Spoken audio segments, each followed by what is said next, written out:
Gracious, here we are. Sometimes we have these wonderful little accidents when we're trying to do things perfectly fine. The way it goes sometimes. You have a whoops here or there.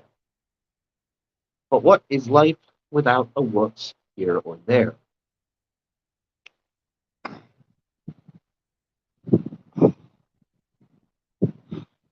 Between this wind, this snow, it's going to be a beautiful day. Hey, how's everyone doing today? Welcome to the river. Oh, we are here for some good times. Some very good times. Hope you are doing excellent today. A quick visual descriptor. I have long brown hair, glasses, black coat and hood, blue overcoat. I have a coffee cup in hand. We have the river and the snow behind us. It's quite a lovely morning. It's absolutely beautiful.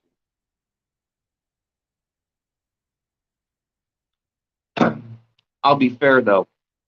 I could do without the wind that keeps kicking through. But you know what? You can't have it all at once, can you? It's not how it goes. I hope you have your coffee, your tea, whatever it may be, whatever makes your morning, your day, your time marvelous. Mm.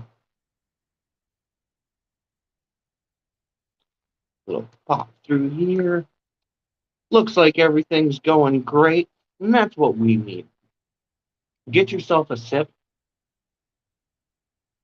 This is a double cup of kind of day. You know, there's a funny aspect to the concept of motivation and inspiration, and that's that oftentimes we can have a really good ability to sabotage our own motivation simply by putting off the things we want to do. It's something pretty much a lot of people do it. A lot of people do it. We sabotage our own motivation simply by putting off what we should be doing, or maybe saying we don't have time. But motivation can be cultivated, and it can be given a little boost, a little booster, as it were.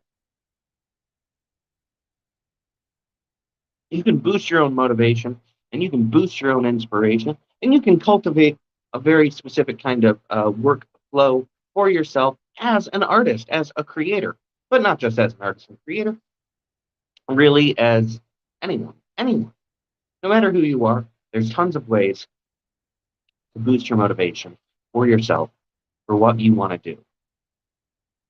Whether it's write, draw, paint, act, make films, or if you just really want to push yourself a little bit further in the career that you're already in, or in your education, your schooling.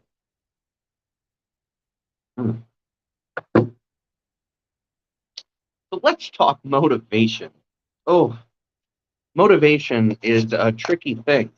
And I say it's a tricky thing because oftentimes, once we get motivated, we can quickly lose some of that motivation as things carry on. Now, that's again, not everyone, not all the time. That doesn't always happen. Sometimes you start something, and as soon as you've started and you start getting into it, it just flows along until next thing you know, hours may have gone by. And that can be a great thing. It can be an absolutely great thing. You can get a lot of work done that way. However, let me just give you a few things that might help with your motivation and inspiration. Uh, as an artist, as a creator, or potentially with almost anyone else. And my first little tip, as it were, is to scribble. So when I say scribble, what I mean is jot down a thought, write down a note, doodle, do some line sketch, uh, anything like that. Scribble something out. This doesn't have to be a complete thing or anything other than just what might be in your mind at the time. A thought comes to your mind, jot it down. You have a pencil in hand and some line paper or a sketchbook or anything like that. Just scribble something out. Make a doodle. Make a quick line drawing. On a single page, make tons of notes, tons of little doodles, tons of little drawings. Fill that page up, before you move on to another one. But you want to scribble. You want to scribble out your thoughts. Anything that might be up in your mind, anything that passes through the mind's eye, you want to scribble it out. Jot it down. Make that note. Make that doodle.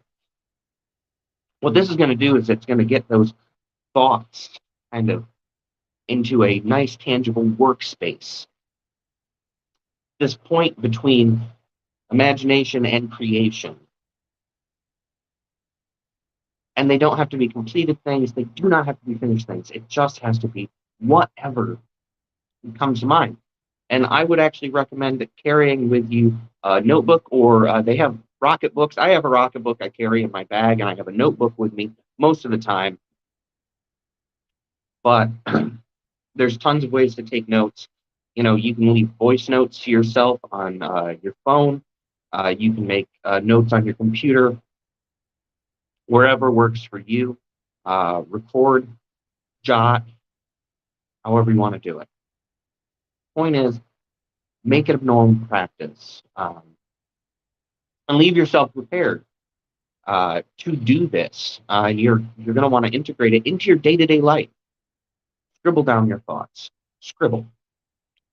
And these doodles, these notes, these line drawings, these ideas,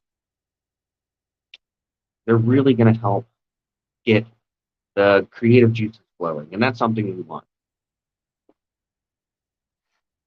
And it'll be a wonderful daily practice for you to integrate into your life. And you'll find that eventually, you're going to have your ideas, your motivation, and your inspirations are really going to come a lot more freely. Second thing, you're going to want to purge. Now, let me explain what I mean by this. So, something that can happen in our lives is we can accumulate a lot of things. Say if you're a painter, you might accumulate a lot of paintbrushes, or a lot of paints, or a lot of books on the subject, or maybe even just a lot of notebooks and canvases and things like that. And now, you're going to want to occasionally purge. Now, I would suggest probably doing it, a couple of times a year.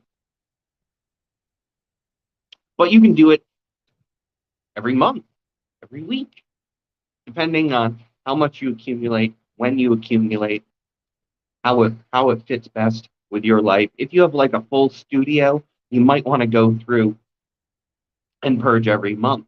But if you are still in your very much hobby passion phase, maybe you only have to accumulate a couple of times a year, maybe just once a year. But you're going to want to purge. So when you purge, what you're going to do is you're going to go through all of your supplies for your given art. And you probably will have some which might not be useful anymore. Maybe you have a paintbrush that only has a couple bristles left. Maybe you have a pencil case, and the case itself only has 2 pencils left in it. Or maybe half the pencils are broken. Maybe there's no erasers on some of them. Maybe you have a set of pastels, and they're just a bunch of chunky powdery blocks.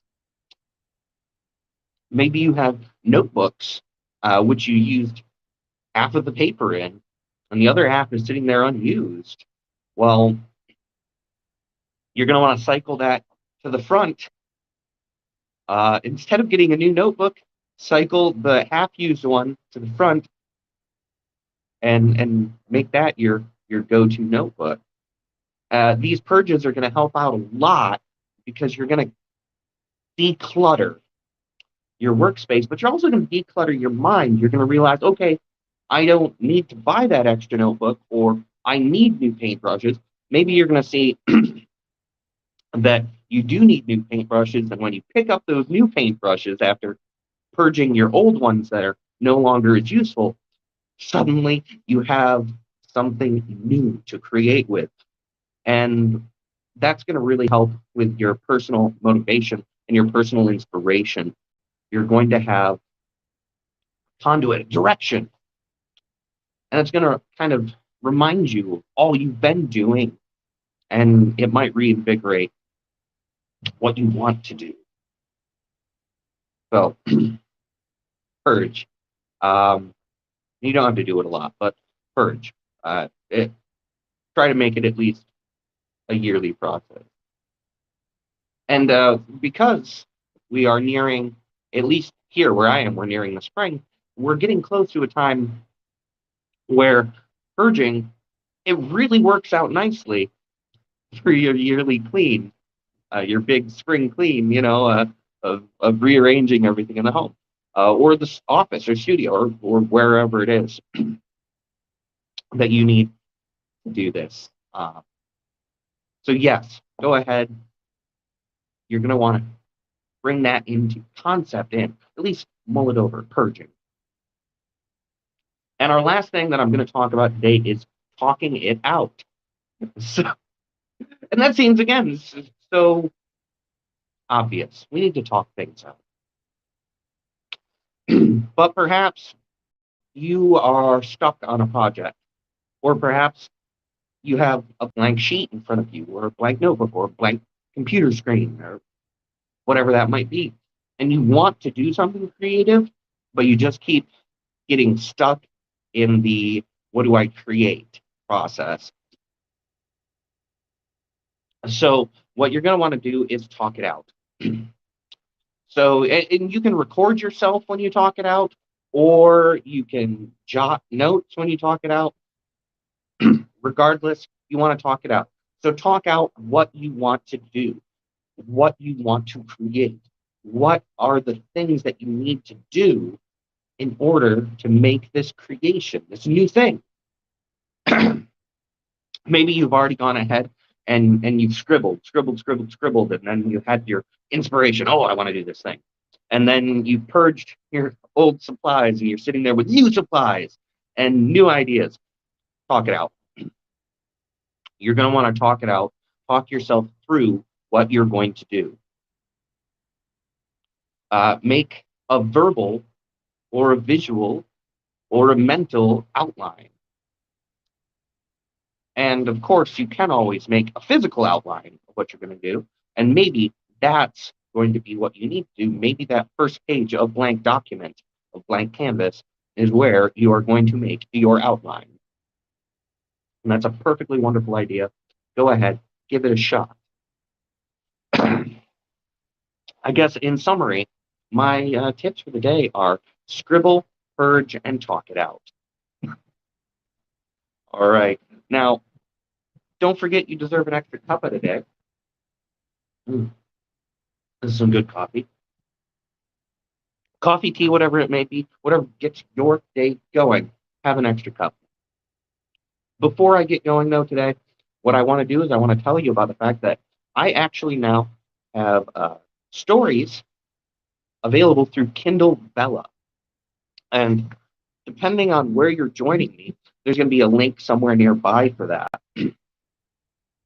Now, Kindle Vella, it actually only started last year.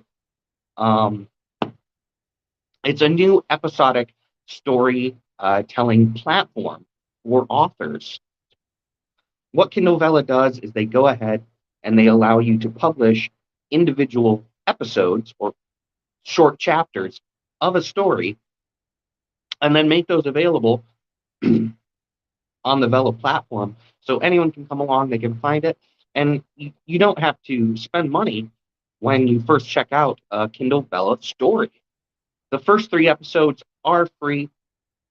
Everything after that, though, that's where you have to actually pay. But it gives you the chance to try something out, to check it out before you buy it, and to get a little read in. So I currently have two stories up on Kindle Vella, each with their own episodes.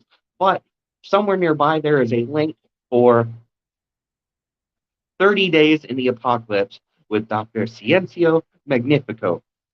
It is a dark comedy and a sci fi apocalypse story, and it's absolutely fun. I already have a review, makes me just really happy. And there's a few episodes up right now. There's actually 4 episodes as of the time that I'm making this video. Check out 30 Days in the Apocalypse with Dr. Ciencio Magnifico. And please leave a review. Uh, and that's available through Kindle Vella. Go check it out. Now, I want to wish you the absolute best. Have a wonderful day. Be excellent, my friends. I will see you all again real soon. Oh, but until then, thank you for being here, and you're awesome. Be excellent, everyone. Bye.